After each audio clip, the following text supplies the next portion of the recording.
रहीम अस्सलाम वालेकुम नाज़रीन, आप यूट्यूब चैनल देख रहे हैं। मैं इमरान खान हूँ। सबसे पहले और बड़ी खबर यह है कि मोतीउल्लाह जान साहब को अगवा कर लिया गया है और उन्हें जबरी तौर पे लापता किया गया है। मोतीउल्लाह जान साहब कवरेज कर रहे थे और वो देख रहे थे अस्पताल के मामलात को कि कितनी लाशें कहाँ पे मौजूद हैं और कितने लोग जो हैं उनको बुलेट इंजरी आई है। एक्चुअली इन चीज़ों की तहकीकात की वजह से वो मौजूद थे अपने साथी साकिब बशीर साहब के साथ जब इन दोनों लोगों को अगवा कर लिया गया नामालूम अफराद की जानिब से। और उन्हें जब अगवा किया गया तो थोड़ी देर के बाद जो है साकिब बशीर साहब को छोड़ दिया गया कि जनाब आपका मसला नहीं है, लेकिन मोतीउल्लाह जान साहब को गायब कर दिया गया। उसके बाद से लेकर अब तक उनका कुछ पता नहीं है। उनके बेटे ने एक वीडियो, जब मैं वीडियो रिकॉर्ड कर रहा हूँ तब तक उनका कुछ नहीं पता, और उनके साहबजादे ने एक वीडियो उनके अपने ट्विटर अकाउंट से पोस्ट की है मोतीउल्लाह जान साहब के, जिसमें उन्होंने बताया कि उनके बेटे को जो है वो रियासती इदारों ने अगवा किया है और किसी किस्म की कोई इतला नहीं है। ये नहीं बताया गया कि उन्हें गिरफ्तार किया गया है, किसी किस्म की कोई इन्फॉर्मेशन नहीं दी गई। और उन्होंने एक बड़ा जज्बाती पैगाम रिकॉर्ड किया है अपने वालिद के अगवा के हवाले से। उन्होंने कहा जी मेरे वालिद का ये कसूर है कि वो हर जगह पे जाकर खुद चीज़ों की कवरेज करके और लोगों को बताना चाहते हैं, उन्हें इस बात का शौक़ है कि वो जर्नलिज्म करें और जर्नलिज्म उनका कसूर है। अब मोतीउल्लाह जान साहब के अगवा के बाद जिन चीज़ों पर हमें शक हो रहा था वो यकीन में बदलता जा रहा है कि कुछ तो ऐसा है जिसकी पर्दादारी है और उसको छुपाने की कोशिश की जा रही है। मोतीउल्लाह जान साहब ने वो क्या चीज़ें की हैं जिनकी वजह से उनको उठाया गया? तो दो ऐसी बुनियादी चीज़ें हैं जो मोतीउल्लाह जान साहब ने गुज़िश्ता 2-3 दिनों में की है। नंबर एक, आपको याद होगा कि 25 तारीख की रात को, यानी 25 और 26 की दरमियानी रात को रेंजर्स के 3 जवान और एक FC एहलकार जो है वो शहीद हो गए थे। और उनके बारे में पहली खबर ये दी गई कि इन्हें पाकिस्तान तहरीक इंसाफ के मुजाहिरीन ने मार डाला है, इस किस्म के इल्ज़ामात लगाए गए। और ये प्रोपेगेंडा अभी शुरू भी नहीं हुआ था कि मोतीउल्लाह जान साहब हादसाती तौर पे वो वहाँ मौजूद थे। जब एक जर्नलिस्ट मौजूद होता है तो उसको मौका मिल जाता है, तो ये मौका कुदरती तौर पे मोतीउल्लाह जान साहब को मिला कि वो वहाँ मौजूद थे। और क्योंकि वो सीनियर जर्नलिस्ट हैं, उन्होंने इसकी तहकीकात की, तो मौके पर ही उनको कुछ गवाह मिल गए। और जब उन्होंने इसके बारे में अपनी राय दी मोतीउल्लाह जान साहब ने और तहकीकाती रिपोर्ट अपनी एक बनाकर पेश की, तो ये सारा मामला एक हादसे में बदल गया और पता चला कि जनाब ये वाकया जो है वो पाकिस्तान तहरीक इंसाफ के या आम लोगों के जो मुजाहिरीन आए थे उन्होंने अटैक नहीं किया, बल्कि ये जब गाड़ियाँ भाग रही थी तो ये उसमें से गिरे और हादसाती तौर पर ये वाकया पेश आया कि ना सिर्फ ये 4 लोग बल्कि एक पाकिस्तान तहरीक इंसाफ का कारकुन जो है वो भी इसी वाकये के अंदर जाम बहक हो गया।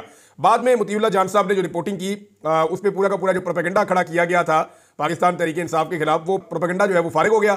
और उसके बाद ये हुआ कि कुछ लोगों ने जो विजुअल्स बनाए थे वो सामने आना शुरू हो गए इसकी सपोर्ट में, यानी जो सपोर्टिंग एविडेंस है मोतीउल्लाह जान साहब की खबर के वो भी मिलना शुरू हो गए। तो ये जो पूरा का पूरा वाकया है ये वो काम नहीं हो सका जिसकी तवक्को की जा रही थी या जो हुकूमत की जानिब से प्रोपेगेंडा बनाया जा रहा था कि एक विक्टिम कार्ड इस्तेमाल किया जाए, एक हादसे को एक कत्ल के वाकये में तब्दील किया जाए। दूसरा, जनाब मोतीउल्लाह जान साहब ने जो सानिया डी चौक हुआ इस हवाले से वो भरपूर कोशिश कर रहे थे कि किसी तरह से लाशों और जख्मियों का खोज लगाया जाए। मोतीउल्लाह जान साहब बार बार हॉस्पिटल जा रहे थे। मोतीउल्लाह जान साहब जो है वो बार बार रिकॉर्ड इकट्ठा कर रहे थे, तमाम उन लोगों से बात कर रहे थे जो ऐनी शाहिदीन है, वो ये खोज लगाना चाह रहे थे कि फायरिंग की जद में कितने अफराद आए हैं। मोतीउल्लाह जान साहब ने बाकी सारे सहाफ़ियों के साथ मिलकर इस बात के ऊपर जोर दिया कि यहाँ पे रियल बुलेट फायर किए गए हैं। हालांकि हुकूमत इस बात से जान छुड़ाना चाह रही है और वो ये साबित करना चाह रहे हैं कि यहाँ पे असली गोलियां नहीं चली। आलमी मीडिया ने भी ये बताया कि असली गोलियां चली हैं, पाकिस्तानी मीडिया भी ये बता रहा है कि असली गोलियां चली हैं, लेकिन पाकिस्तान का सोशल मीडिया, जो पाकिस्तान का इलेक्ट्रॉनिक मीडिया है, वो वही कहता है जो उनके सेठ कहते हैं और सेठ वही कहते हैं जो हुक्म सेठों को मिलता है। पाकिस्तानी मीडिया जो है ये कोई सेंसरशिप का शिकार नहीं है। पाकिस्तानी मीडिया जो है वो पूरा का पूरा एक तरह से बिक गया है और इस मीडिया को इश्तिहारों की मद में खरीद लिया गया है, डराकर और धमकाकर चुप करवा दिया गया है और इस मीडिया की कैपेसिटी एक भी सच बोलने की नहीं है इस वक्त। मोतीउल्लाह जान साहब जो है इन्होंने वजीर आजम के जो कोऑर्डिनेटर हैं बराए सेहत, उन्हें मौका पर पकड़ा और उनसे कुछ सवालात किए जिससे वो बहुत परेशान हुए और वहां भी मामला खुल गया कि जनाब हुकूमत क्या कर रही है अस्पतालों में। अब ये चीज़ें आलमी सतह पर रिपोर्ट हुई हैं, वो मैं आपको बाद में बताता हूँ, लेकिन मोतीउल्लाह जान साहब के एंड पे 2-3 चीज़ें आप अपने जहन में रखें। नंबर एक, जो उन्होंने वाकया एक्सपोज किया रेंजर्स की और FC की शहादतों वाला। नंबर 2, मोतीउल्लाह जान इस बात का खोज लगा रहे थे और बहुत सारी चीज़ें सामने लेकर आए, बहुत सारे और सहाफ़ी भी ये काम कर रहे हैं, लेकिन मोतीउल्लाह जान साहब कंटिन्यूसली इसी काम पर लगे हुए थे कि ज़ख्मियों और जो हलाक होने वाले लोग हैं उनका रिकॉर्ड इकट्ठा किया जाए और पता किया जाए कि वो ज़ख्मी क्यों हुए और उन्हें उनकी शहादतें क्यों हुई। तो जो रियल बुलेट्स लगी हैं ये हुकूमत के लिए एक बड़ा सीरियस इशू है। ये आलमी सतह का भी एक मामला बनेगा पाकिस्तान के मौजूदा सेटअप के ऊपर। अब 2 चीज़ें मुझे यहाँ पे आपको कहनी है। एक तो ये कि मोतीउल्लाह जान कोर्ट रिपोर्टर हैं, बुनियादी तौर पे अदालतों को कवर करते हैं और ये अदालतों की रिस्पॉन्सिबिलिटी है। इससे पहले वाले जो चीफ जस्टिस है वो मोतीउल्लाह जान का केस सुनते रहे जब उन्हें चंद घंटे तक अगवा किया गया था और उनको टॉर्चर किया गया था। अब नए चीफ जस्टिस पाकिस्तान मौजूद हैं। मुतीउल्लाह को पहले अगवा करने का केस ऑलरेडी अदालतों में है, तो उसी मुतीउल्लाह जान को दोबारा अगवा कर लिया गया है। तो जो कोर्ट रिपोर्टर्स हैं जितने भी, उन सबकी ये रिस्पॉन्सिबिलिटी है कि वो चीफ जस्टिस ऑफ पाकिस्तान की अदालत में जाएं और उनको जाकर ये कहें कि जनाब वजीर दिफा को बुलाएं, वजीर दाखिला को बुलाएं और आईजी इस्लामाबाद को बुलाएं और फौरी तौर पर मुतीउल्लाह जान को बाजियाब करवाएं। ये अगर रिपोर्टर्स नहीं करेंगे तो ये आग फैलेगी। आप सारे भी जर्नलिज्म करते हैं, कल को ये आपके दरवाजे पे भी आएगी, बारी बारी सबकी बारी आप लोगों को भी अगवा किया जाएगा। जब मुझे अगवा किया गया था या उससे पहले और लोगों को अगवा किया गया था तो बाकी लोग मुतमईन रहते हैं, लेकिन देखें अल्टीमेटली ये चीजें आगे बढ़ती हैं, ये रुकती नहीं है। बहरहाल तमाम सहाफियों की जिम्मेदारी है कि मुतीउल्लाह जान के लिए आवाज उठाएं। जो सहाफी कल तक, जब पाकिस्तान तहरीक इंसाफ के दौर में चंद घंटे के लिए मुतीउल्लाह जान को अगवा किया गया, जो सहाफी उस वक्त बहुत ज्यादा आवाज उठा रहे थे, वो अब इसके बारे में बात नहीं कर रहे। उन्हें भी इसके बारे में आवाज उठानी चाहिए। PMLN मुझे अच्छी तरह याद है कि मरियम औरंगजेब और मरियम नवाज मुतीउल्लाह जान को मुती भाई कह के बुलाते हैं, क्योंकि उस वक्त मुतीउल्लाह जान उन्हें सूट कर रहे थे और ये सारे उनके घर भी पहुंच गए थे। तो अब मामला यह है कि देखना होगा कि उनके घर में कौन पहुंचता है। चीफ जस्टिस की एक बड़ी जिम्मेदारी है और उनका ये इम्तिहान है कि वो आदमी जो रोजाना उनकी अदालत में आता है, उस आदमी को अगवा कर लिया गया है। वकला को भी ये जिम्मेदारी लेनी चाहिए, कोर्ट रिपोर्टर्स को ये जिम्मेदारी लेनी चाहिए और जो मौजूदा हुकूमत है उन्हें फौरी तौर पर मुतीउल्लाह जान को बाजियाब करना चाहिए। दूसरी जानिब नाज़रीन, जो लाशों वाला मामला है या जो जख्मियों वाला मामला है, ये शिद्दत इख्तियार करता चला जा रहा है। यहाँ पे हमारे पास कुछ रिपोर्टें हैं और ये रिपोर्टें इंटरनेशनल मीडिया में छपी हैं। एक द गार्डियन ने इसके ऊपर लंबा चौड़ा आर्टिकल लिखा है, न्यूयॉर्क टाइम ने तो अपने फ्रंट पेज के ऊपर बाकायदा पाकिस्तान में होने वाली फस्तायत को दिखाया है। प्रॉपर तरीके से उन्होंने फ्रंट पेज के ऊपर बड़ा करके उन्होंने लगाया और सारा दिखाया कि पाकिस्तान के अंदर फस्तायत किस अंदाज में हो रही है।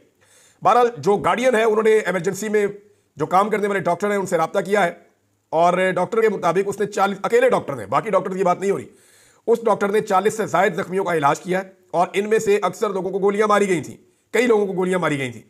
डॉक्टर ने बताया कि वो काम ने मरने वालों और जख्मियों का तमाम रिकॉर्ड अपने कब्जे में ले लिया है, हमें बात करने की इजाजत नहीं है। ये द गार्डियन ने इसको लिखा है कि जितना भी रिकॉर्ड है वो सरकार अपने कब्जे में ले गई है, कि जख्मियों का भी और जो लोग वहां पे शहीद हुए हैं, जिनकी जाने गई हैं, उनका रिकॉर्ड भी, और लाशें कोई नहीं मिल रही, पता नहीं चल रहा। पाकिस्तान तहरीक इंसाफ डिफरेंट क्लेम कर रही है, यानी सलमान अकरम राजा साहब 20 कह रहे हैं, कोई 40 कह रहा है, कोई 10 कह रहा है, हर एक का अपना अपना फिगर है। मेरे ख्याल में पाकिस्तान तहरीक इंसाफ को इसके ऊपर एक कमेटी बनानी चाहिए फौरी तौर पर और उस कमेटी को तहकीकात करनी चाहिए कि उनके कितने लोग गिरफ्तार हुए हैं, कितने लोग लापता हुए हैं, कितने लोगों की अब तक लाशें मिली हैं, कितने लोग जख्मी हुए हैं और उनमें से कितने लोगों को जो इंजरी है वो बुलेट इंजरी है, यानी जिन लोगों को गोली लगने से, जो रियल बुलेट है वो लगने से जो लोग जख्मी हुए हैं, उनका भी डाटा दिया जाए, उनकी तस्वीरें दी जाए, उनके जख्म जो है उनकी तस्वीरें बनाकर लगाई जाए ताकि एक्सपोज किया जा सके। लेकिन इस मामले में पाकिस्तान तहरीक इंसाफ क्यों पीछे चल रही है वो मैं आपको भी बता देता हूं। ये बरतानवी अखबार जो है द गार्डियन, उसने सरकारी जराये से दावा किया है कि कानून नाफिज करने वाले इदारों की फायरिंग से 17 शहरी जो हैं वो शहीद हुए हैं। यानी द गार्डियन का ये दावा है और वो सरकारी जराये से दावा कर रहा है कि 17 लोगों की शहादतें हुई हैं। पाकिस्तान तहरीक इंसाफ का फिगर इनके साथ अभी नहीं मिलता और सैकड़ों लोग जख्मी हुए हैं। एक डॉक्टर ने अखबार को बताया कि अमवात पर पर्दा डालने के लिए जो हुकाम है उन्होंने जांबक होने वाले और जख्मी होने वाले लोगों का रिकॉर्ड अपने कब्जे में ले लिया है। जनाब ये बड़ा क्लियरली द गार्डियन ने इसको लिखा है। अल जजीरा ने हुकूमत के इन तमाम दावों को मुस्तरद किया है कि हुकूमत का ये कहना कि वहाँ पे असली गोलियाँ नहीं चली और लोगों के ऊपर गोलियाँ नहीं जो है वो चलाई गई, तो ये दावा गलत है। अल जजीरा ने कहा जी हमने इसको खुद रिपोर्ट किया है, खुद जख्मी देखे हैं, खुद जो है वो हर चीज़ का मुशाहिदा किया है और खुद हाथ में पकड़ के गोलियाँ उन्होंने दिखाई, जो यहाँ पे उनके अल जजीरा के रिपोर्टर हैं। तो उन्होंने कहा जी ये बिल्कुल हुकूमत झूठ बोल रही है। पाकिस्तान तहरीक इंसाफ बजाय इसके कि इस मामले को उठाए वो आपसी लड़ाइयों में जुड़ गई है और ये बाई डिज़ाइन हो रहा है, मैं आपको ये बता देता हूँ। और बल्बा बुशरा बीबी पे डालने की कोशिश की जा रही है। इस पर डॉक्टर शहबाज गिल ने एक ट्वीट किया है, पहले मैं आपको पढ़ के सुनाता हूँ फिर मैं आपको बताता हूँ कि एक्चुअली हो क्या रहा है और ये किसने कहा है और मजबूरी क्या है। शहबाज गिल कहते हैं कि बुशरा बीबी और अलीमीन गंडापुर ने आज हमें ये बात खुद कंफर्म की है कि खान साहब की क्लियर डायरेक्शन थी कि एहतजाज डी चौक में ही होगा। दरमियान में जेल में एस्टेब्लिशमेंट की तरफ से कोशिश की गई कि खान साहब एक वीडियो मैसेज रिकॉर्ड करवा दें कि एहतजाज संगजानी में होगा, लेकिन इमरान खान ने इनकार कर दिया।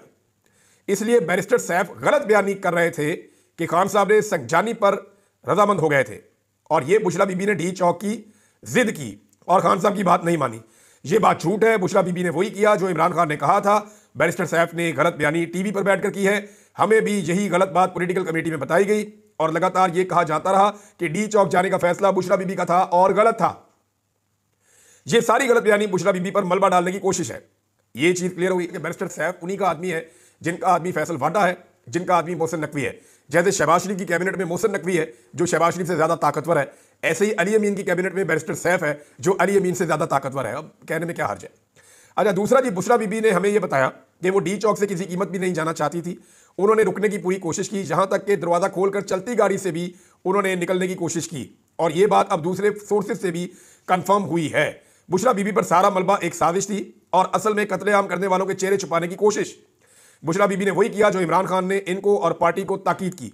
यह ट्वीट इसलिए की है कि इमरान खान और बुशरा बीबी का हक है कि उनका सच लोगों तक पहुंचे। अब ये मैं आपको जरा क्लियरली बता दूं कि बाकायदा पाकिस्तान तरीके इंसाफ के लोगों को धमकी दी गई है और एस्टेब्लिशमेंट की जानिब से खुलकर यह कहा गया है कि इन लाशों पर और उस रात जो भी डी चौक में हुआ, इसके ऊपर किसी किस्म की बात नहीं करनी, इसके ऊपर मट्टी डालनी है।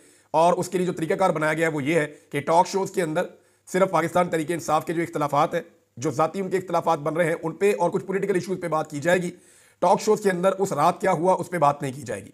बहुत सारे सहाफ़ी जो पहले खुलकर बात कर रहे थे वो भी इस मामले पर खामोश है। इसका मतलब यह है कि प्रेशर बहुत ज्यादा है। इस्लामाबाद से मुतीउल्लाह जान का उठा लिया जाना, इसका मतलब है कि प्रेशर बहुत ज्यादा है और आने वाले दिनों में ये कार्रवाइयां बढ़ भी सकती हैं। तो पाकिस्तान तरीके इंसाफ के कुछ लोग जो बाय डिजाइन बुशरा बीबी पे अटैक कर रहे हैं या बाय डिजाइन ये कह रहे हैं कि डी चौक जाने की क्या जरूरत थी, वहां क्यों गए, ये लोग उस पूरे खेल का हिस्सा है। जो डी चौक में हुआ उसको छुपाने के लिए जो खेल खेला जा रहा है, ये लोग उस खेल का हिस्सा है। अब तक जो इंफॉर्मेशन आ रही है उसमें पाकिस्तान तरीके इंसाफ ये क्लैरिटी लाने में नाकाम है कि कितने लोग और कितनी लाशें हैं और कितने लोग लापता हैं, कितने लोग जख्मी हैं। ये पाकिस्तान तरीके इंसाफ को डाटा देना पड़ेगा। इंटरनेशनली जो है वो इसकी भरपूर कवरेज हो रही है। ओवरसीज पाकिस्तानी पूरा जोर लगा रहे हैं, इस मसले को पूरे तरीके से उठा रहे हैं, लेकिन पाकिस्तान के अंदर जो तरीके इंसाफ के अहम ओहदेदारान हैं वो इसके बारे में एक अजीब किस्म का मौकिफ अपना रहे हैं। उनका मौकिफ एक दूसरे के साथ सूट नहीं करता, जो इस इशू को नुकसान पहुंचाएगा। उन्हें बैठकर इसके ऊपर बाकायदा हिकमत अमली बनाकर एक मौकिफ देना पड़ेगा और हकायक सामने लाने पड़ेंगे। खून जो है ना वो खुद बोलता है। आप लाशों को छुपाकर भी कत्ल से बच नहीं सकते। ये जो कत्ल हुआ है इसके फ्यूचर में मुकदमे भी दर्ज होंगे और आने वाले वक्त में इसका खुमियाजा भी भुगतना पड़ेगा। दूसरी जानिब लाशों का मजाक उड़ाने के लिए जो है वो एस्टेब्लिशमेंट के कुछ सहाफ़ी और नून लीग के कुछ सहाफ़ी अजीबोगरीब हरकतें कर रहे हैं। ऐसा लगता है कि इन्हें मौत भूल गई है। यानी इस वक्त तो दुश्मन भी ऐसे नहीं बोलता कि दुश्मन मरे थे खुशी ना करिए, सजना भी मर जाना। जरूरी नहीं है कि अगर आज आपका कोई आदमी जो आपका मुखालिफ है, आज वो मारा गया, उसकी सोच आपसे मुताबिकत नहीं रखती, तो कल ये मौत आपकी भी हो सकती है, आपको भी मारा जा सकता है। आज पाकिस्तान तरीके इंसाफ के लोगों को दहशतगर्द करार दिया जा रहा है। मुशर्रफ दौर में नून लीग के लोगों को गुंडा के लफ्ज से बुलाया जाता था कि ये गुंडे हैं। आने वाले वक्त में नून लीग को फिर एक नया नाम दिया जाएगा, पाकिस्तान पीपल्स पार्टी को भी एक नया नाम दिया जाएगा और बाकी जमातों के साथ भी यही जुल्म और यही सितम होगा। तो इसको यहां रोक लीजिए। सियासी लोगों का ही नुकसान होगा और किसी का नुकसान नहीं होगा। मसलियतन बहुत सारे हमारे सहाफ़ी जो पहले बात करते थे वो इस मामले पर खामोश हो गए हैं। बैनुल अक़वामी मीडिया के मुताबिक 17 हलाकतें जो है वो अब तक सिविलियंस की कंफर्म की गई हैं। लेकिन एक चीज नाज़रीन मैं आपको बताऊं, पाकिस्तान तरीके इंसाफ को ये लोग दहशतगर्द तो कह रहे हैं, लेकिन एक भी गमला इस्लामाबाद में नहीं टूटा, किसी का घर नहीं टूटा, कोई एटीएम मशीन नहीं लूटी गई, कोई बैंक नहीं लूटा गया, कोई बस को आग नहीं लगाई गई। वहां पे हर चीज मौजूद थी। मुजाहिरीन चाहते तो तोड़फोड़ करते, लेकिन उन्होंने ऐसा कुछ नहीं किया। ये पुरअमन लोग थे। जितनी तबाही हुई है वो सिक्योरिटी फोर्सेज ने की है। सैकड़ों लोगों की इमलाक का नुकसान पहुंचाया गया है, बहुत सारी गाड़ियां तोड़ दी हैं और बड़े फख्र के साथ जो एस्टेब्लिशमेंट के सहाफ़ी हैं उन्होंने ट्वीट करके बताया कि लोगों के सर भी खोल दिए गए, लोगों की गाड़ियां भी तोड़ दी गई। तो ये जनाब इनकलाब पड़ा हुआ है, इस किस्म की उन्होंने कोई मुबारकबादें दी थी।